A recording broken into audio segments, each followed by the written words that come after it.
up. Hold up. Did you really just do that? If you did this, then you are guaranteed to get hurt or worse. Let me tell you about the stuff you do before you get on the bike, aka the ABC Quick Check. No, you don't sing the song. Let's start from the top.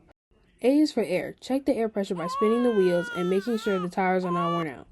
B is for brakes. Check to make sure the coaster brakes will stop by spinning the back of the wheel and applying the brake. The brake pads should be clean. If they aren't, then add that to your to-do list immediately. C is for cranks, chain, and cogs. Grab the crank arm and try to wiggle side to side. There should be no movement. If all of these steps are done, then you are ready to get on the bike. Whoa, girl, slow your roll, slow your roll. You better put that helmet on. State law requires a bike rider under the age of 17 to wear a helmet. There you go. Now that you know the rules and regulations, be safe and happy bicycling.